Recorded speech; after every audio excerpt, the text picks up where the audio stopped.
Hello, everyone. Thank you for tuning in to the Moonlight and Outdoors podcast. If you hadn't already, please go on over and like and subscribe to our YouTube channel as well as our Instagram and Facebook. Thanks, guys. Here we are again. And of course, I got to say it. I have a special guest, Mr. Bruce James. Bruce is from Kentucky, down around Bowling Green. Is that right, Bruce? Yeah, pretty close. Awesome.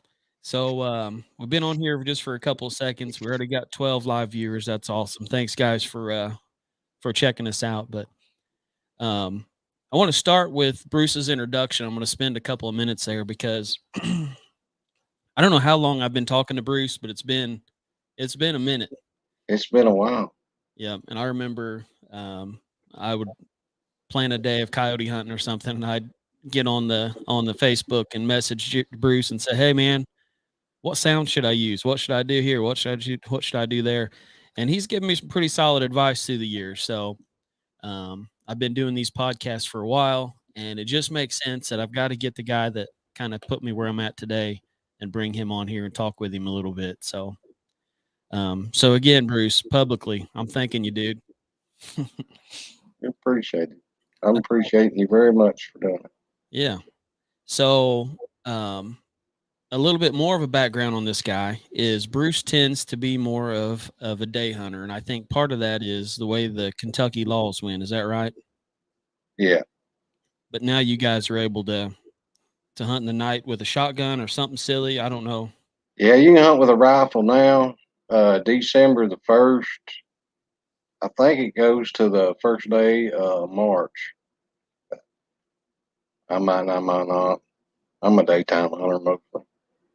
That's awesome. Looks like Lee Carroll here. He said, "Best teacher there is, taught me a lot."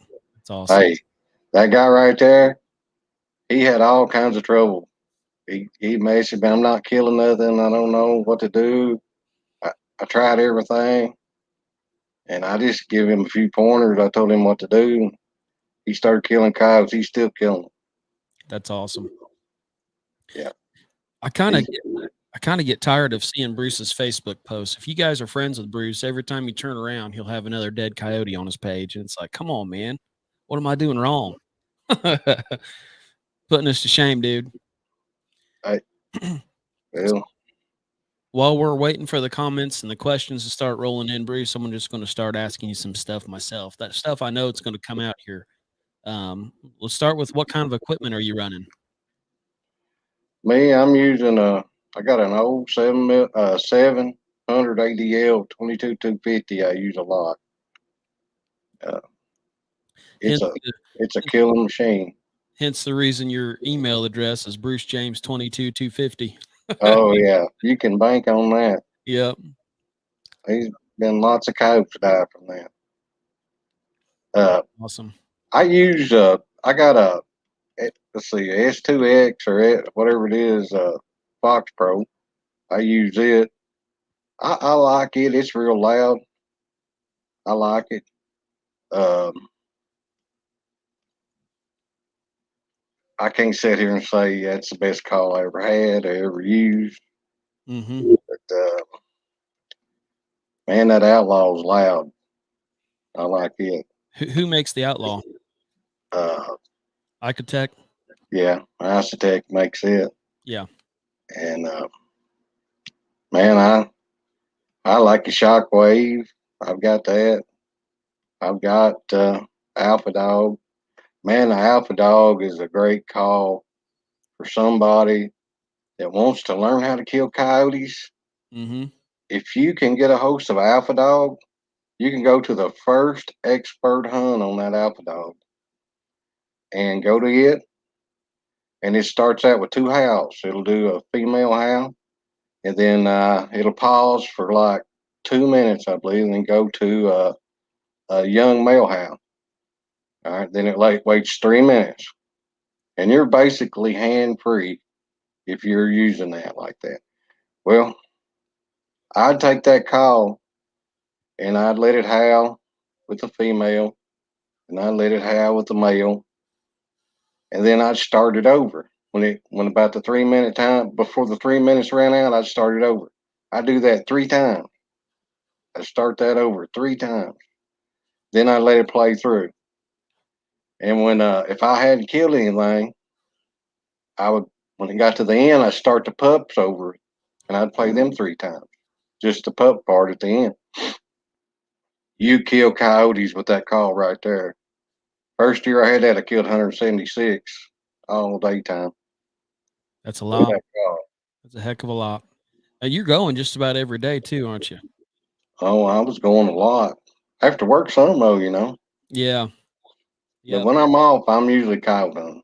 Yeah. Uh, So Alpha Dog, that's made by Primos, is that right? yeah, That's something yeah. I've never had a Primos before. Well, I mean, you know, it's not the clearest sounding, but it works.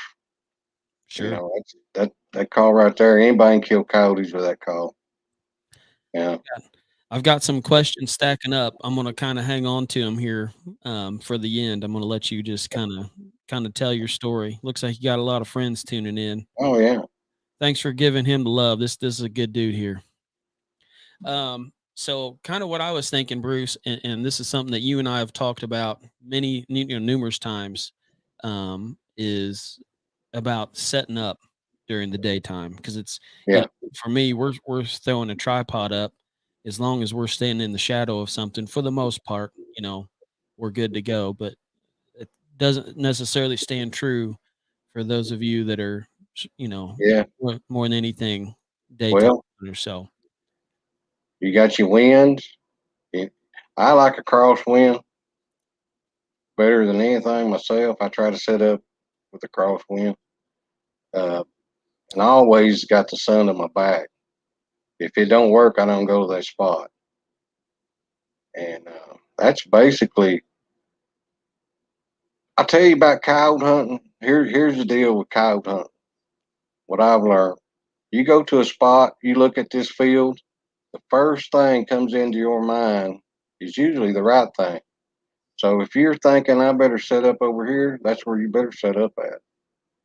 That's just if you're a coyote hunter, that's the way it works. That's the way I see it. Just kind of go off your initial instinct and Yeah, go. whatever is the first thing you think of is usually the right thing, coyote hunting. Mhm. I'm real bad about second guessing myself. I'll get Yeah, up. don't ever do that. Yeah. If you'll just do the first thing you think of, you'll you'll you'll do a lot better Oh, because it's usually right. Zach Mitchell says he agrees. Think long, think wrong. Yeah. I So, learned that. And I'll tell you something else about them coyotes. You know, you go to a place and and there's sign everywhere, tracks everywhere, and you're calling, you don't see anything. So you say, well, maybe it's an evening place. Well, then you go there the evening, you still don't see anything, and you, which I got to where I'll set up a camera if I can't figure out what's going on. But if there's tracks everywhere and there's poop everywhere, they're there sometime or another at that farm. So you know, if I've been there at daylight and I stayed till 7 or whatever in wintertime, that's just about an hour or so. mhm. Well, maybe the next time I'll come later. I'll come at 8 o'clock. If I'm not seeing nothing. Sooner or later, 8, 9, 10, somewhere along in there, you're going to kill coyotes there if there's a lot of sign of the morning because they're going to be coming through there sometime or another.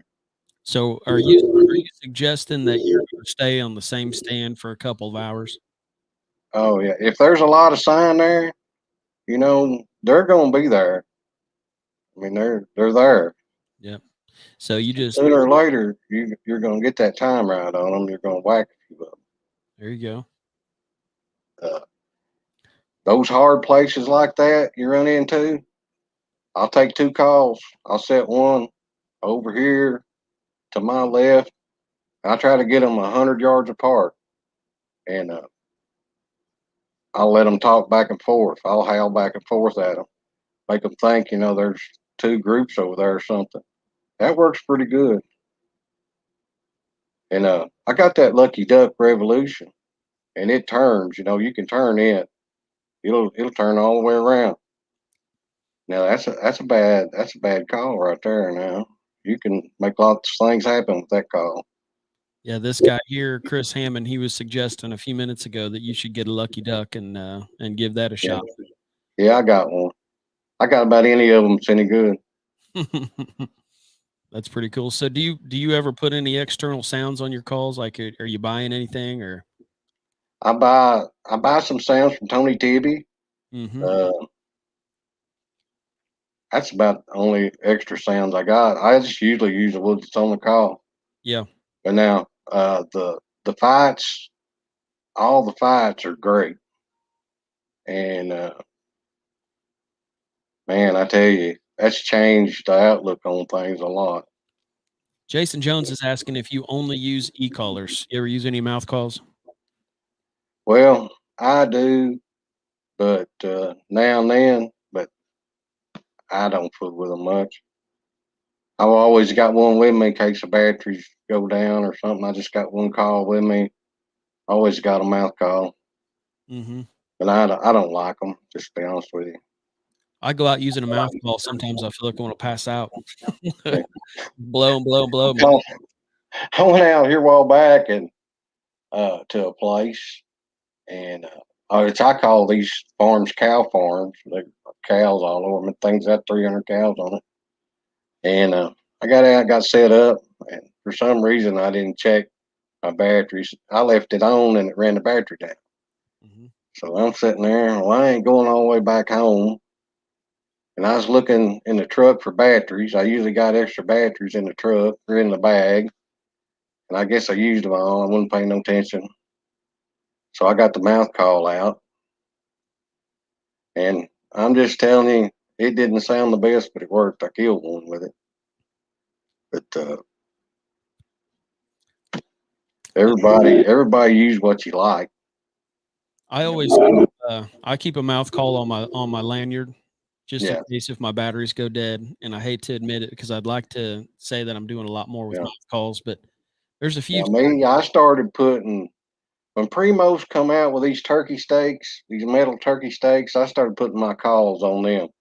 Hell, I'd say 2004, getting them up off the ground, they're twice as loud.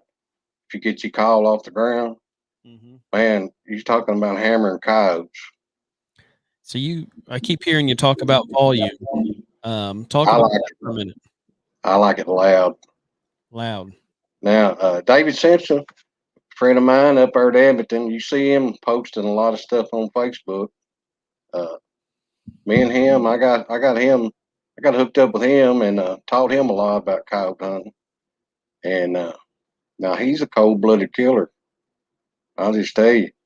But and he don't play sounds loud as I do, but I like it. I like them loud. One thing I can't hear, I want to make sure it's on. But I like them. I like them loud. That's good. No, You ever hear a coyote that wasn't loud? Anybody? yeah. No, Tory Cook said the same thing. I had him on several of our shows, and he says that use the coyote vocalizations, run them loud and proud. Uh, Yeah, they're loud. yeah. You know. And I'll tell you something else about coyotes. If you're at a place, like I was at a place the other evening, I got me one of those thermoscopes and I had it out checking out coyotes, see what they look like in the dark and all that. And I called in six, but it's illegal to shoot them, so I didn't shoot any at night. But I had the scope out and I wanted to see what they look like because I never had one of them thermoscopes, and I kind of like that. But now you hear these coyotes, like I heard a group back here, and I heard a group over here behind me, and I heard another group a little farther off, and you can hear the alpha male and the alpha female, and you always want to make the alpha female mad. She's the dog you gotta make mad. If you make her mad, the rest of them's gonna come with her anyway. But you gotta play her. If she howls at you, play her a young male howl, something to make her mad. If that don't make her mad, play her another female howl. One of the two will get her stirred up. If you got one vocal, you want to get her mad because she's the one that's mean. She's a lot meaner than the rest of them. You get her mad, the rest of them will be there with her. That's pretty good. Pretty That good is pretty good. advice. I'm still chuckling about you talking about them their thermal scopes. No, well, Yeah. them there thermal scopes. Yeah, boy, those are a game changer. I'll tell you, I only ran digital night vision up until this year. Yeah.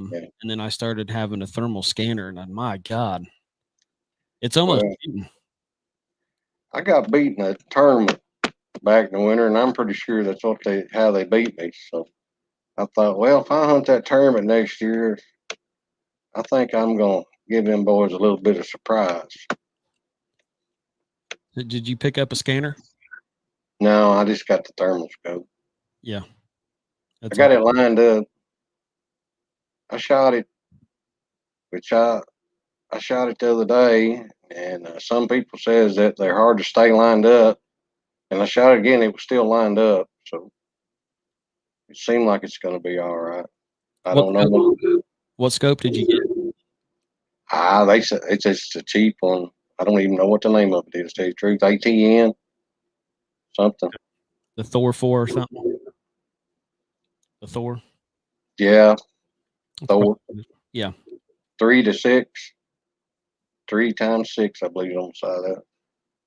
Which I Um, don't know much about them. I can just tell you that it works better on the black than it does on the white. To me, yeah, I could see that. Going back here, had a guy ask, he said, you're hunting in the daytime.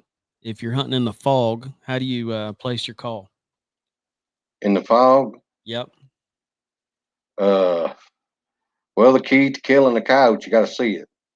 So I don't know how much fog he's got, but if you can still see through it, I never ever, I never ever try to set my call more than 50 yards away from me. But just like you're on them places, like you have trouble, and I told you to take 2 calls, Mm-hmm. put them out apart. I'll put them out farther. I want them a good distance apart. Uh, The fog is just, I would just set it where I could see. If I had to set it right beside me, that don't bother me at all. That don't bother me at all for it sitting right beside me. You know, No different using a you just got to watch. It's like most like hunting bobcats. The key to killing them, you got to watch. You can't be moving around because the only way they got to protect themselves is their eyes. And you just got to watch. If it's somewhere where you can't see too good, you got to really watch. And especially that fog. There won't be any wind if you got fog most of the time. So you really ain't gonna know where they're gonna come from or anything. So if you got your call, just get it as where you can see good. And give yourself a little bit of time. Uh, if it was foggy, I don't know what you wouldn't want to use a shotgun. If it was very foggy, fair enough. you know, Um, I got a guy, Zach White. He's wanting to know about your call sequences right now, this time of year. right now, uh, well, I'll tell you what I like. Now, I don't know if you got groundhogs. Y'all got groundhogs? And I love that groundhog call on my Foxborough Hey, too. now listen, I'll tell you a little secret about playing those and the voles. I remember Al was on there here a while back. He's a big vole squeak man. Hey, them vole squeaks are killer. But here in Kentucky, I'll turn that vole squeak on and I'll let it play for about no more than 15 seconds. I'll turn it off for 10 minutes and I'll turn it back on again for maybe 10, 15, 20 seconds. You can ask David Simpson. I took him to a place, I call it my honey hole. He hadn't killed nothing for a few weeks. And I said, now listen, I ain't howling. I ain't doing nothing. I'm just playing one sound. I'm going to play you one sound, and I'm not going to play it very long. So we got set up, everything. He said, we're not going to howl. I said, no, we ain't going to do nothing. So I turned the bowls on for like 15 seconds, and it wasn't 5 minutes. Boom, he got him one. He said, I got one. I said, yeah, yeah. And I said, just wait a minute, you get another. I said, I'm going to let you kill 4. 4 is all you can kill. That's it. 4 is it. And he said, you going to let me kill 4? I said, yeah. So we sat there, and I turned her back on. About another 20 seconds, I shut her off. It wasn't 5 minutes, here come another, and pow, he got in. Same thing again. I said, there's your 4. We was there about, I don't know, 30, 40 minutes at the most. He done killed 4. Then we had to get him out. Always walk in. It's way off the road. You can always walk in back there. I killed 9 coyotes there in 56 minutes. Same place. That's a lot of killing. That's a hell. And the funny thing about that was, I was sitting there just fixing to turn the call on, and there was 2 come by me chasing a turkey. So I started playing them turkey sounds. Boom! I mean, I went to wasting them. 56 minutes. I had 9 laying there in a pile. That's crazy. Oh, David Simpson looks like he's tuned into the show, so I'm sure he appreciated you telling that story on him. Oh yeah, man, it was so funny. You know, he told me, he said, I ain't killed nothing, I ain't seen nothing. And I said, I'll take you to that spot. You kill something there.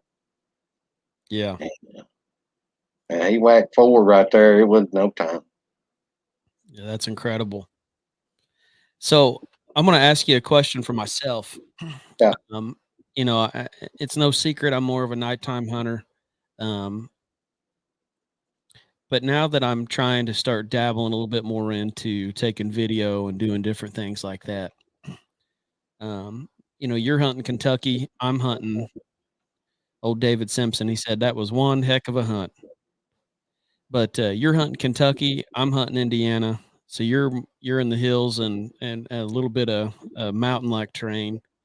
And I'm out here hunting pretty flat ground with you know, patch woods and cornfields and such. Yeah. I have a hard time getting these coyotes to commit when it comes to running out across an open field. Having trouble getting them to what? To commit. Oh, to come in? Commit. Yeah, to come in ultimately, but it's Yeah. hard to get them in the daylight for me to be able to get these coyotes to run across an open field. Yeah. And as far as being able to hunt inside woods and things like that, I do that some, but not a whole lot. So what kind of advice would you have for somebody in my boat? Okay. How big is those fields? Oh, You got a fence row? Yeah, I typically try to set up in a fence row. But yeah, the fields they're all different sizes. You got your fence going this way, and then somewhere you got a cross fence.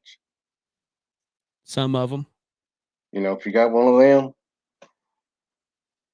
and you know, let's see,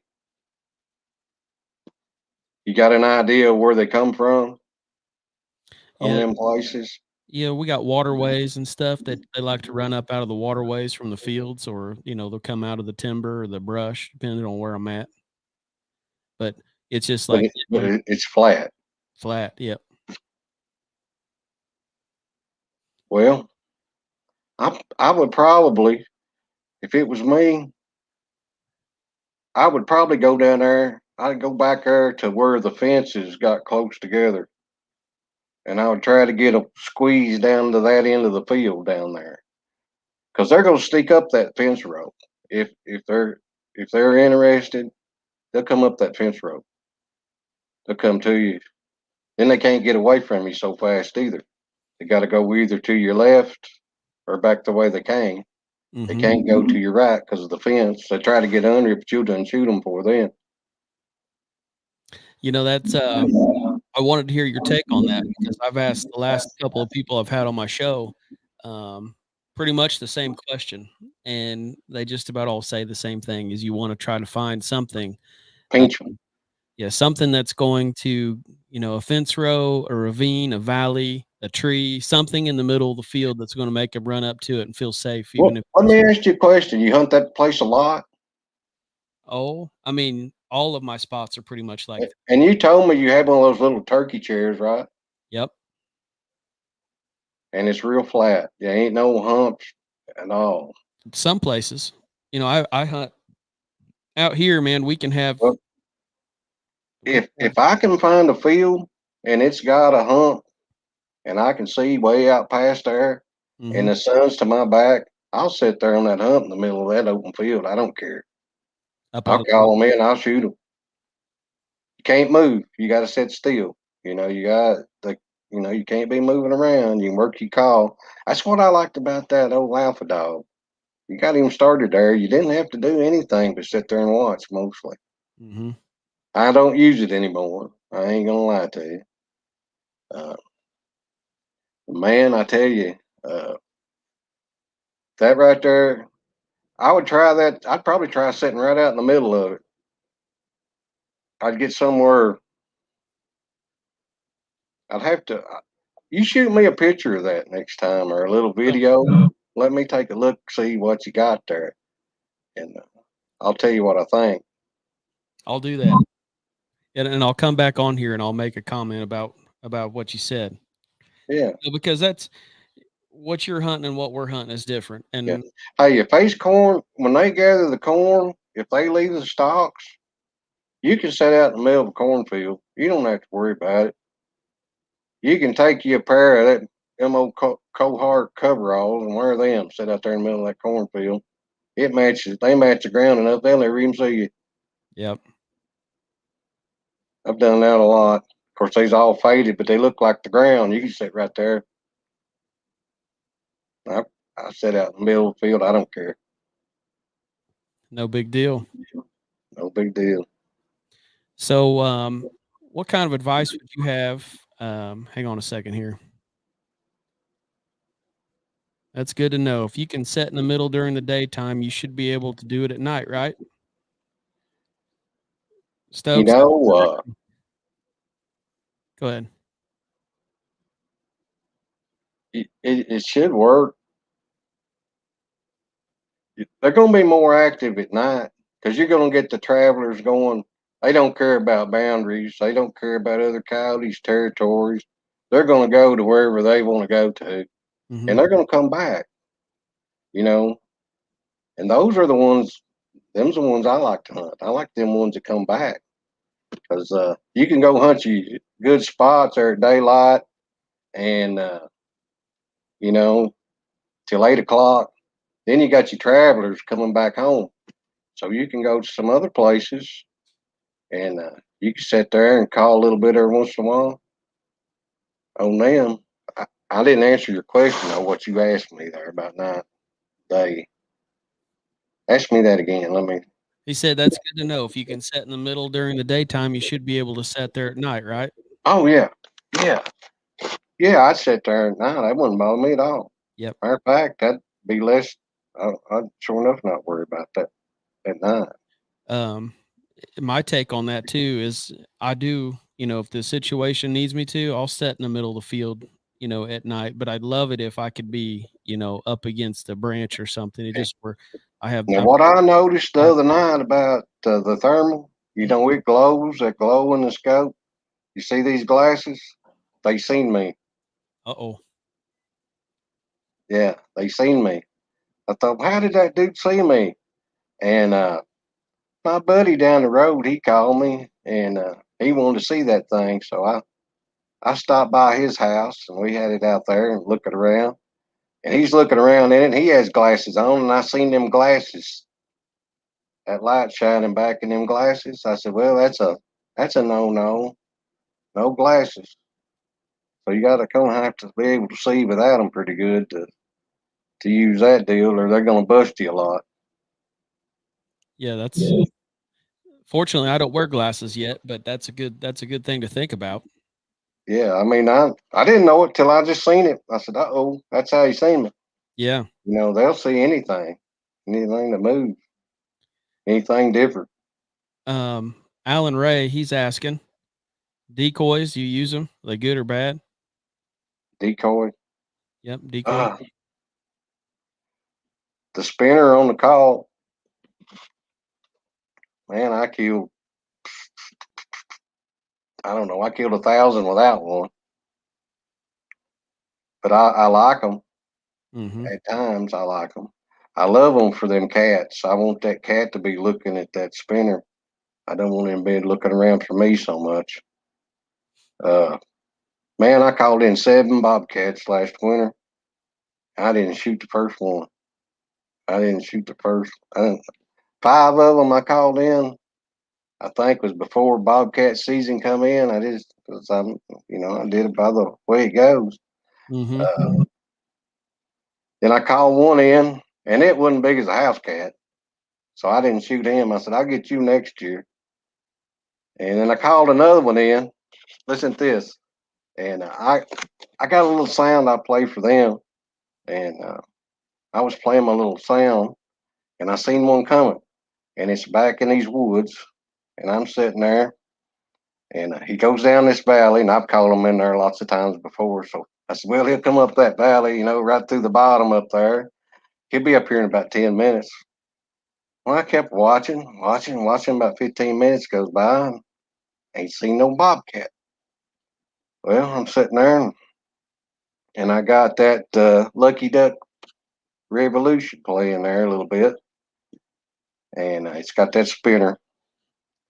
So I catch something out of the corner of my eye. I said, uh-oh. So this bobcat, he comes and sits right beside me there about 10 feet. And he's looking at that spinner. He just looking. And I'm sitting there about dying. I said, I wish I could have a shotgun, I'd get him. But was no way. I knew sooner or later he's going to see me.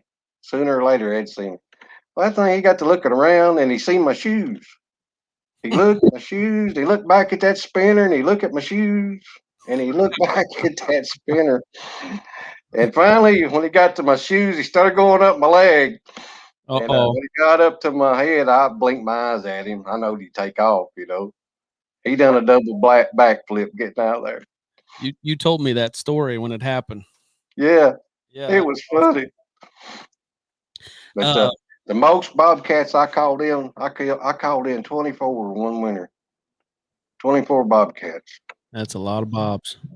I thought, man, this next year, I said, I'm going to take 4 or 5 people. We get some of them. The next year, I went back there and we never called in the first one. Not the first one, none of those places. It's just the way it goes, huh? I'll tell you something else about bobcats. If you got somebody sees one, like, hey, I seen one crossing the field, and I seen him twice last week crossing that same field. Well, you can kill that bobcat in about 20 minutes if you go hunting. Just go down there, and they really, a big bobcat, he likes, like on that Primos call, so you never heard it, but there's a sound, the Mad Jack on there. It's just a crazy, loud. You wouldn't think you'd call nothing in with it. They love that sound. Hmm. The big bobcats do. The You know, little ones, the smaller ones, they like birds and baby rabbits, stuff like that.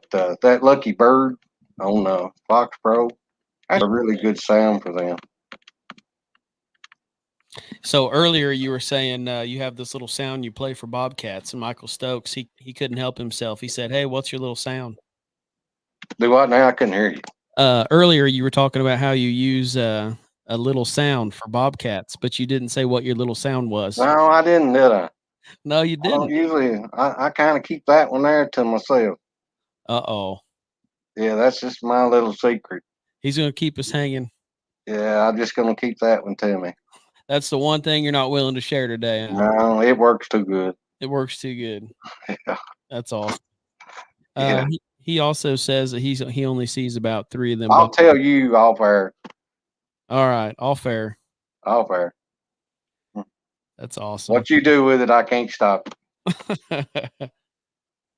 Oh, Michael says that's fair. That's fair. He's willing to accept that.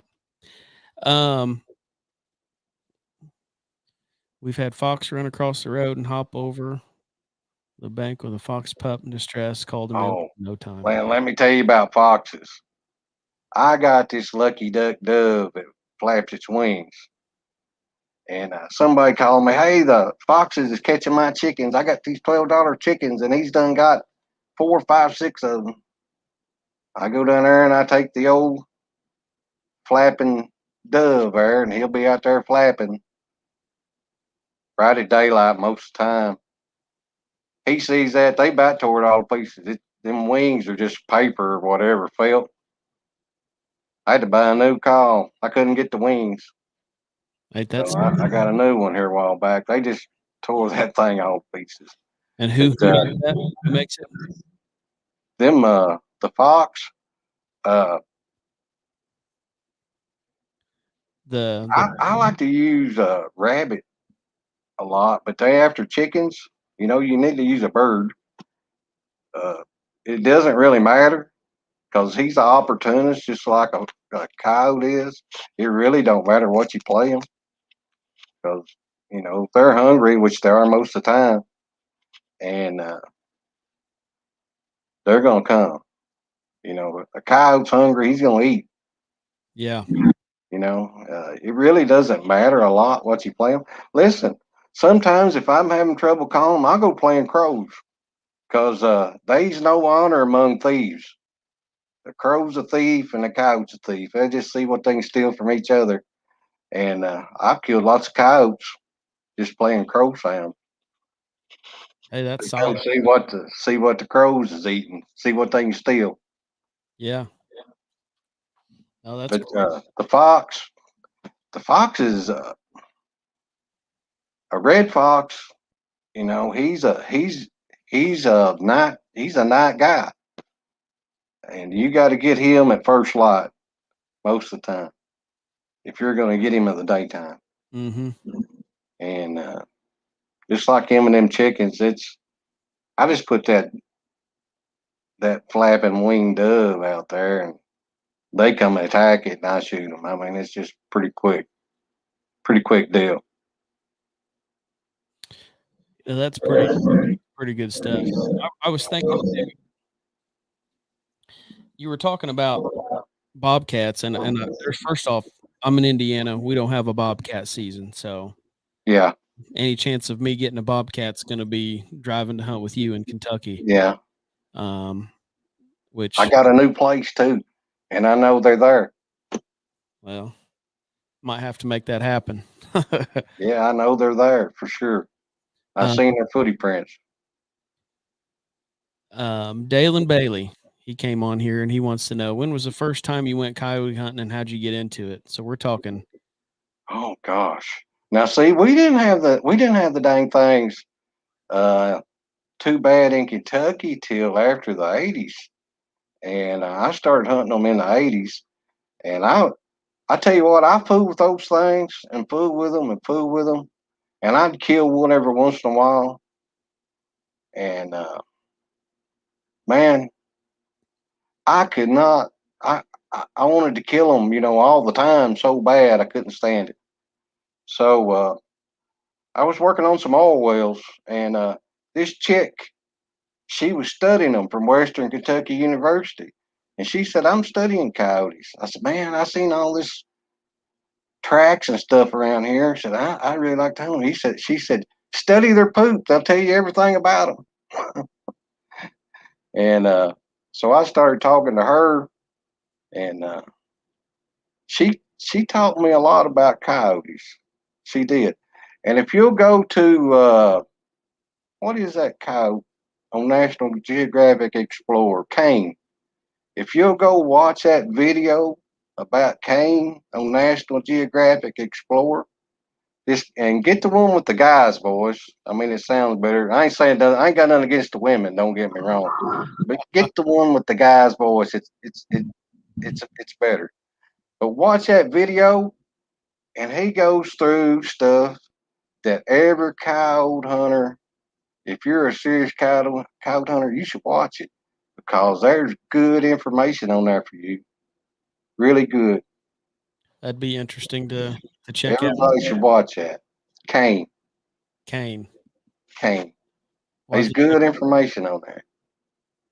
definitely going to have to check that out. Trying to go back through the comments to make sure that I got the most of them.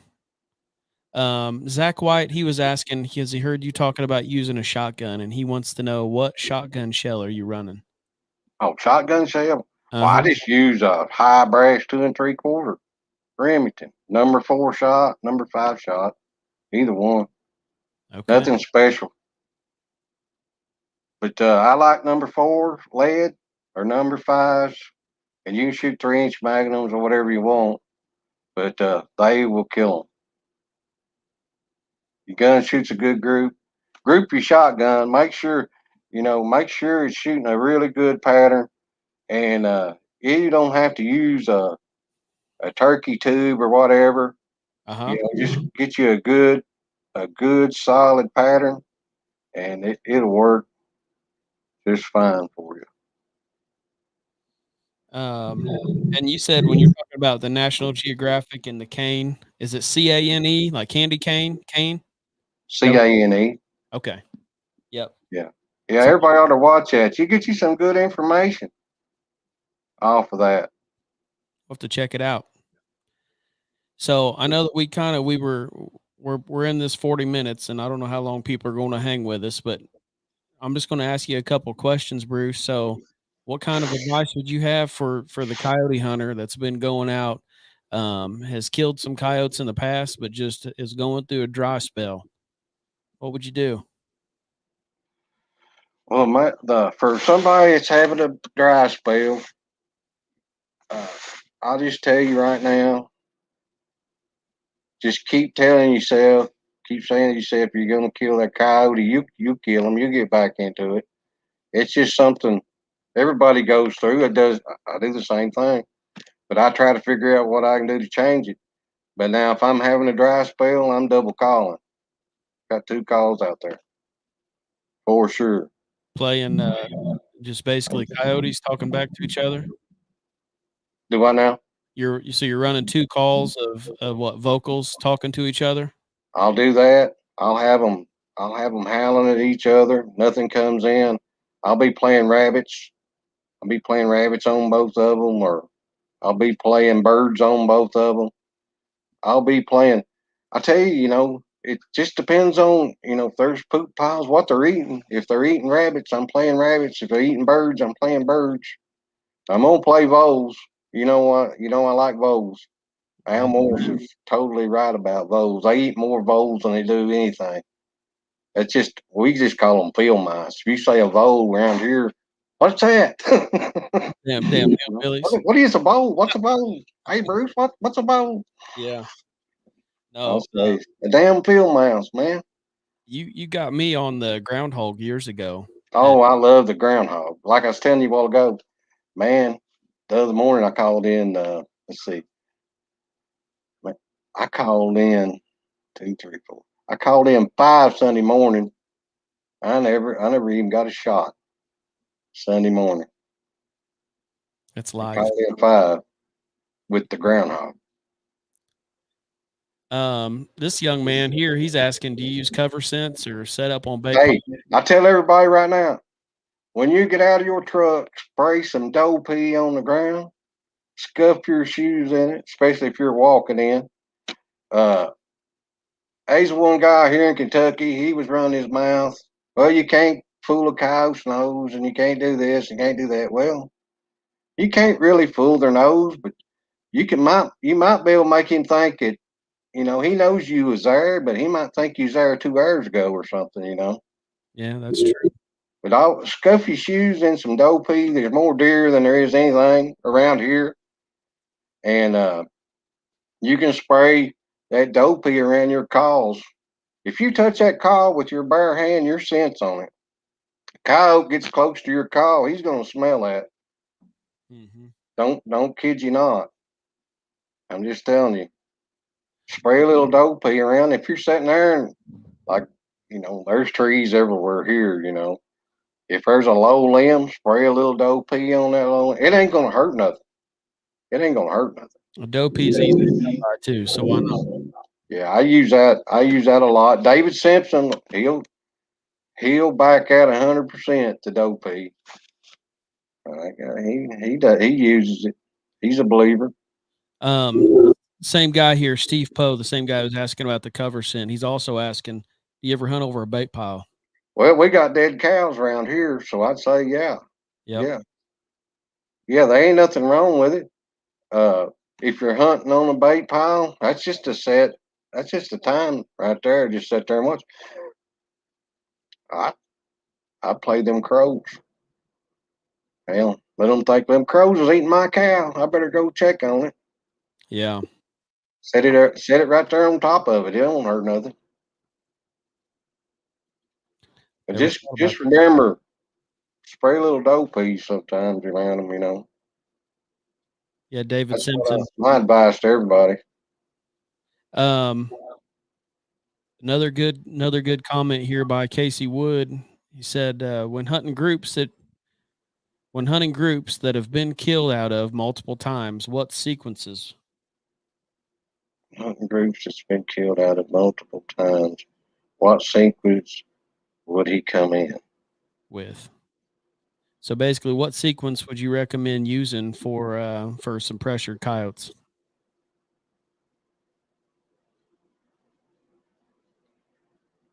Well, excuse me. I tell you what, on them there, I'd howl a little bit, and I wouldn't use one that I've been using a lot, and probably I would probably howl a little bit, and I'd probably give them like 6, 7 seconds of pups, no more, like 6 or 7 seconds of pups anytime, anytime, any while you're calling, doing anything, you can stop, hit 6 or 7 seconds of pups. They think, well, one of them's up there with a little one, and he's trying to eat something, and he's got bit. Let's go steal it. Mm-hmm. You know. So there's always something to think about. Pups is always great. You can't go wrong playing pups. But you know, if you ain't killed the alpha male or female, you can do the challenge on them, and it works a lot. You know, Uh, there's a lot of guys, Bruce, that are intimidated by them challenge sounds that they have a hard time using them. What kind of advice do you have for those people? that have a hard time with the challenge. Yeah, they're just scared to use them. What are they scared for? Well, They sometimes, bound to hear it. yeah, I They think hear, they hear them using it against each other. I think I think that people are concerned because what's going to happen is it's going to run them off. I think. No, no, no, no, no, no, no, no. Challenge. Do some barks. Put some barks in it after you challenge. Uh, what you don't want to do is is play it so they think it's a warning howl. And a challenge howl and a warning howl is real. If you've ever listened to them, they're real close together. So if you're going to challenge him, uh, don't don't do it a lot, you know. But you can do it. You can do the challenge for 6, 7, 8 seconds, and it ain't really 6 or 7, 8 seconds. It's turn it on, and you go 7, 6, 5, 4, 3, 2, 1. Turn it off. You know, that's what I do. I go to something I want to play 30 seconds. I start at 30. I back count to 0. I turn it off. If I want 10 seconds, I do the same thing like the bowls. 10 count back. Bowls is great. So you're kind of conservative when it comes to running your call, with plenty of dead space between sounds. That's kind of what I'm picking up. Is that right? I do a lot. I do a lot. New places, it don't make no difference that much. You know, you can hammer them pretty good new places, but Hmm. after you've been there, I take a different approach. Um, a little bit ago, you said something about your pup distress for just a few seconds here and there. Is Oh that yeah.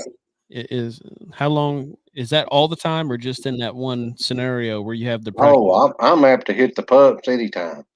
And how long do you let it play, Just a few seconds. and then shut it right off? Shut her off. Now, just like I said, the Primos, it plays for like 3 minutes. You know, I just let that play, which I don't never use that anymore. Uh-huh. But they ain't no telling how many coyotes I killed with that call Yeah. and doing that.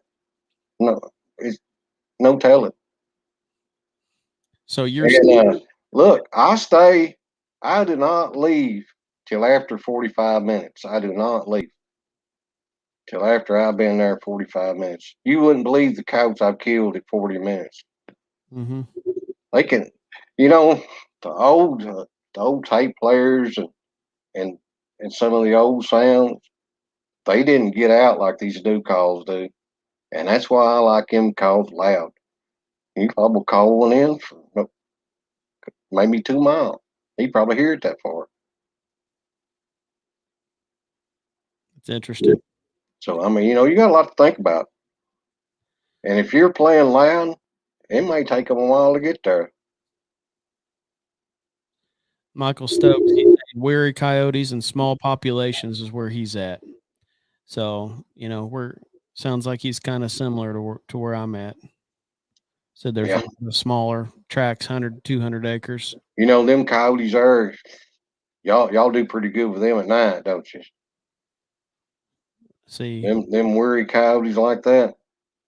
Can he night hunt them, or does he say? Do you know where he's at? we'll see what he says here. He'll chime in.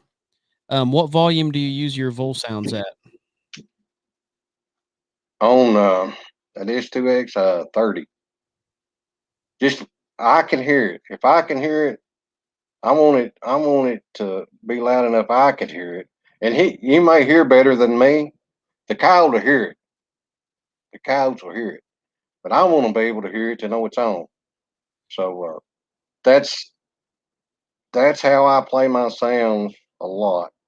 But now, if I'm howling, uh, that alpha dog 75, it played up to 100. I never did go over 75. It was plenty loud. Yeah. 75. Uh, that outlaw, I play it wide open. I just let it. It's so loud and so clear. Tony Tibby did a great job with that call. Uh, you gotta give him thumbs up on that deal there. And David says it's too damn loud. That's his. That outlaw's just too damn loud. He said, but I don't think it. I don't think it is. I like it. I like it loud. That's I run the shock.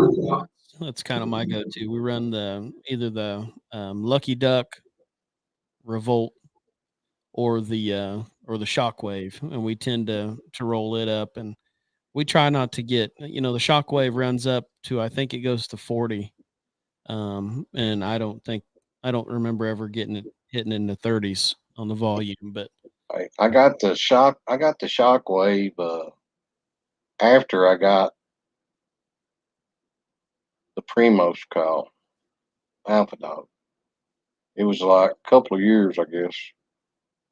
I bought it, and I took it to places I already killed coyotes, and I started killing coyotes. I killed 156 with it the first year I had it. that's a lot of. It sets on a turkey steak. I want it louder than what it is sitting on the ground. I don't like that sitting on the ground. I I don't like a shockwave sitting on the ground. I want it up off the ground. Yeah, I bought a little tripod screwed into the bottom of mine. It's Yeah, up off the ground about this high. yeah. I want it off the ground. I got a 416B Fox Pro that I bought. Oh hell, I don't know when I did get it, but Primos come out with that Power Dog thing. It looked like a flashlight, like a long flashlight. Yeah. The remote didn't work half the time on it, but I would take it and that 0416B, and I did some damage. My dad gave me this old Oldsmobile car, Cutlass, front wheel drive, and every morning I'd have two or three throwed up on the back of it that I went. I'd use them two calls. I killed that 416B. It had like 497 kills on it. Old Fox Pro. It don't even sound very good at all. Now, if you get it out and listen to it, Yep. if I'm hunting cats, it's got one sound on there. If I'm interested in cats, I'll take it cat and I don't care. It'll kill 'em. It's got a little red fox pup on there. And they got the sound. Fox Pro's got it. Red fox pup. That's It'll massacre 'em. pretty solid. Well, let me scroll back through these and make sure that I've got most of the comments answered. Yeah. In the meantime, what kind of advice would you give the brand new guy? Brand new guy. Brand new guy. Oh, man. Well, don't get discouraged. And you need to get with somebody who knows what they're doing. Somebody teach you. If you don't get with nobody teach you, you get on there and watch Randy Anderson. He'll teach you. He's going to be on your show Saturday night. Uh, the man, is a good hunter, and Al Moore's a great hunter. Steve Kreiner, a great hunter. Uh, Lots of great hunters. Yeah. Tony Tibby, great hunter. I've had Tori Cook. Yeah, Corey, good caller. Yeah. I've had Tori on the show. I've had Alan Morris on the show. Al's a great hunter. He's my favorite hunter. Well, is I like him. His little dance of love or whatever. That's funny as hell to watch. I love it. Yeah, I watch him. Anytime he's on, I get a big kick out of him. Zach White's asking how many coyotes do you think he's killed? Just ballpark estimate. Zach, you don't even want to know. I bet he's several thousand. Who's that, Al? No, you. Oh, me? I've killed a lot of them. Yeah. And normally he'll, if you friend, I don't know if you've got enough room on your friends list to add any more people, but Bruce, he'll put a picture up there, 2 or 3 maybe every day, and he'll say, number 172 or 173. So you can just kind of feed back through his news feed and see that he can back it up. So, Oh yeah, I usually got it wrote down. I got it on my phone in there. You know, when I kill one, I log him in. yeah, several people. How many has he killed? How many has he killed? Michael Stokes, he was throwing out some advice for the new hunter. You can't kill him on the couch. Oh, like the new hunters, yeah. Uh, if you can go, if you can get with somebody that's a good hunter that knows what they're doing, they'll teach you a lot. Uh, New hunter, like I said, the sun, the wind is your friend. It's not the coyotes as much as it is yours. If you'll use it. Uh, if you can't get with anybody, watch you some videos. Uh, Watch Randy. Watch Al and Fox Pro. Watch Kreiner. Watch Helk. Message me. I'll send you a few. Uh, they're short, but they're sweet. Uh, Call me. Talk to me. I'll talk to you. Mm-hmm. I'll help you out. Uh, I don't care who you are. Call me. Talk to me. I'll help you out a little bit. Uh, I ain't the best, but I kill them. Yeah, you do. I would say, here's an important thing, Bruce. Before I let you go, you got to answer this for everyone because we've asked what to do, but I think a great question for somebody that's seasoned and has the kind of experience under their belt that you have. I think the best question to ask somebody like you would be, what are most people doing wrong? What are most people doing wrong? Mm-hmm. Kind of Well, put him on the spot with that guy. So let's give him a second. most people try to they hear from older people and they tell them how to hunt coyotes. They tell them how to fox hunt. Well, a coyote and a fox is two different critters. Two different critters.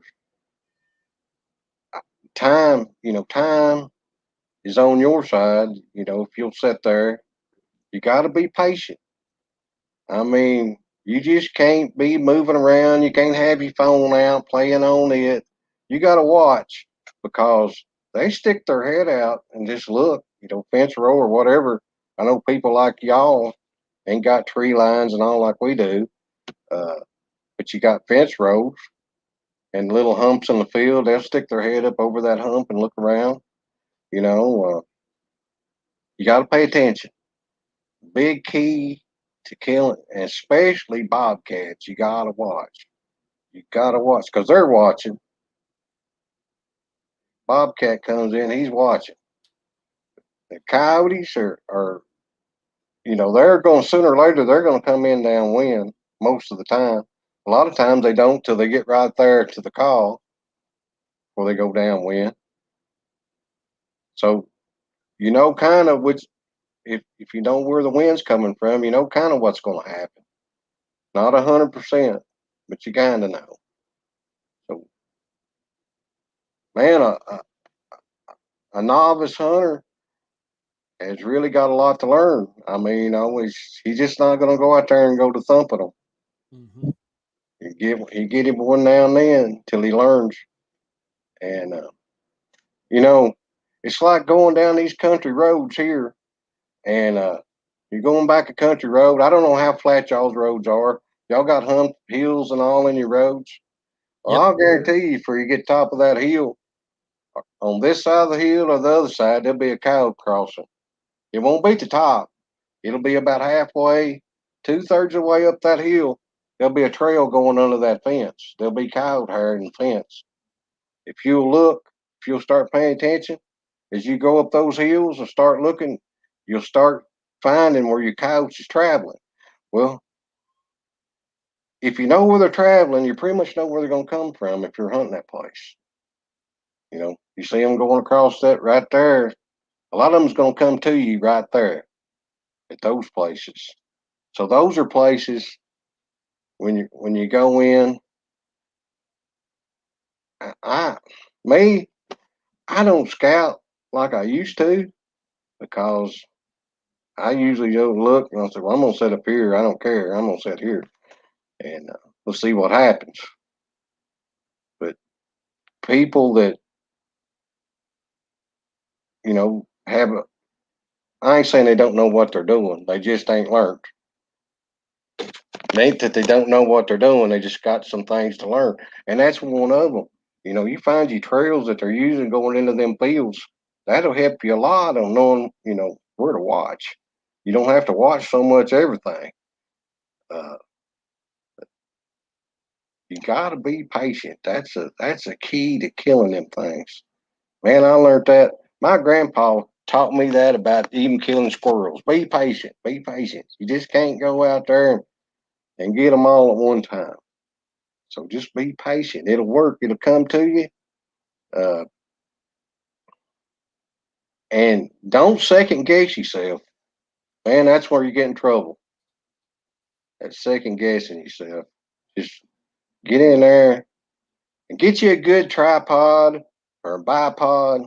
I make, which I have my arm operated on my shoulder. I had to get me one of those uh, bog pod tripods where I could hunt last year. But I use just I made my shooting sticks. I love them, but you got to have a good solid rest, and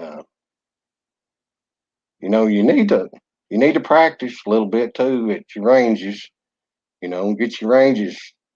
You need to be a pretty good shot, so you need a little practice. And a novice hunter, I tell him to get him a little practice shooting. If he calls one in, he wants to be able to kill it. That way, at least it'll make him happy. Well, I called one in, but I missed it. Mm-hmm. And tomorrow I called one in, but I missed it. Well, practice a little bit, it'll help you. And practice it at those ranges, which I don't know how far y'all shoot out there. We're I all see one here. I see one here 300 yards. It don't bother me to shoot it. I'll shoot it. I don't care. But same. a Yeah. lot of ours, you're shooting 200 yards and in. Now, I killed one 666.4 last year, but I could see, I could see a long ways. And actually, I killed two. Yeah, and if you're hunting with a 22 250, that's got what it takes. Oh yeah, I love Yeah. 22 250. Uh, I tell you why I like 22 250 and 243 is I hunt around cows and I don't worry about a pass through shot. You know, when it goes through or hits the ground, the bullet's gone. That's it. Uh, if you shoot, I would not take a 6.5 and hunt around cows. That long bullet, it'll bounce off the ground. I guarantee it. Yeah. And one coyote ain't worth one of those cows. I mean, that's my opinion. I hear all them talk about that and all that. Well, that no, not you ain't going with me with that. Yeah. No, we're not going. Yep. We ain't buying no cow. I'm there to protect them cows. I ain't buying no cow. I get you. I ain't bad mouthing that gun, but any caliber, big caliber, long bullet, it's gonna bounce off the ground. You know, you need to keep that in mind. You don't want to shoot no farmer's cow, because Yeah. then you're gonna be on his poop list big time. So, Yeah. you got to keep that in mind. You got to shoot something that ain't gonna be bouncing around. Uh, that's advice I give anybody. That's something for you to think about. And people say, well, he don't know what he's talking about. Yeah, get you some tracers and go out at night and shoot them. See what they do. Guaranteed. You don't think they don't bounce around? You just try one of them to see. Uh, just keep in mind, you got to kind of be safe. I don't want nobody out there. Pay attention to your safety on your gun. Make sure it's on safe. Uh, there's a lot of things. You people talk about that they don't talk about. That's part of it. You being a safe hunter. You got to be safe. I like that you brought up safety because, that's something that we don't really talk about a whole lot, but, safety Yeah. is definitely an important thing. There it wasn't but 4 or 5 years ago, somebody, ended up they were right here, I don't know, maybe in the next town over or so that from where I hunt, somebody was loading their guns into the truck, and a guy took a 223 round to the belly. I mean, he lived, Oh yeah.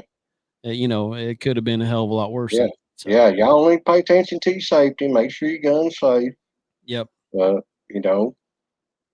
Uh, Um, my I, hunting partner and I, we kinda make it we make it to where when we're loading our weapons into the back of the truck that we both do it from the same side of the truck every time. That way we're not pointing the barrel in somebody's belly or, doing something right. stupid. Just Right. little things, but Yeah. I'm glad you brought that up. Yeah. I mean, there's things to think about.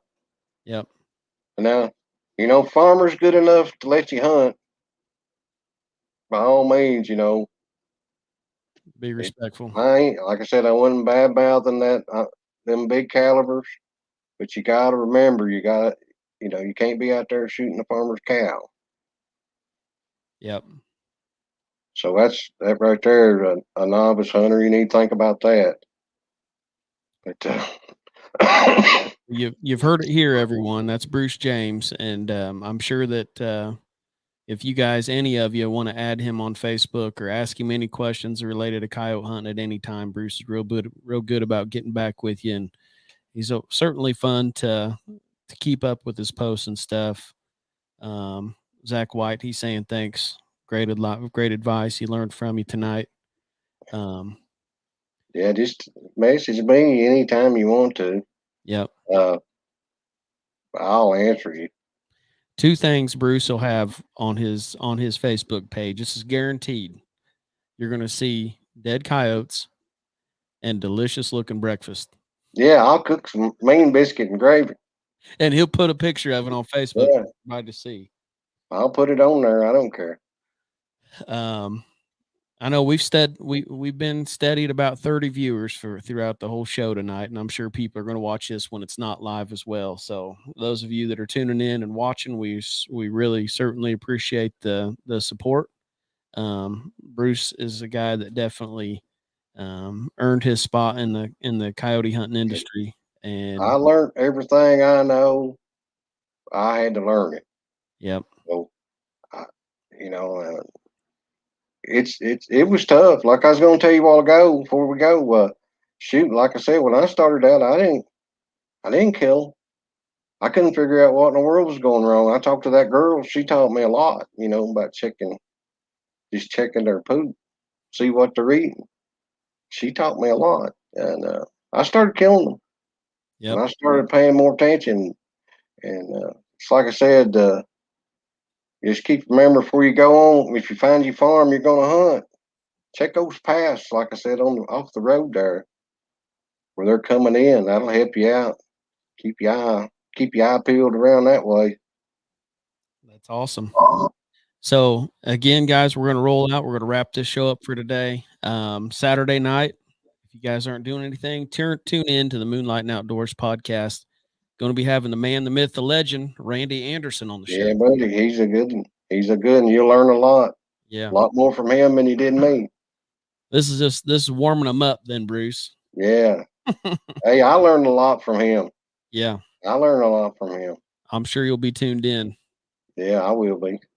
And from the way Randy talked, it might be his first. It might be his first podcast. He said it. He was texting me saying that somebody else had asked him to come on one. And he sounds like he's going to be a little struggle with the tech on trying to figure out how to get on and stuff. Cause I had to explain it to him a few times, but yeah, I think I'm pretty excited to come on. Hey, you got me on here. If you can figure it out, Randy will be all right, huh? Hey, Randy will be fine. That's awesome. You got the redneck on here. He'll go right through there. Yep. Everybody's saying thanks. They enjoyed the show. Good show, Bruce. Great info. Great show. Again, we appreciate y'all. I'm going to tune out here. Yeah. Let me see. Folks, here's the deal. That was Bruce James. He's a great guy. Like I said, he's going to be a resource for us all. So if you guys are going to friend him or do whatever, hit him up on Facebook. He's always there. We appreciate you guys a lot for tuning in. I'll see you Saturday night. We're out.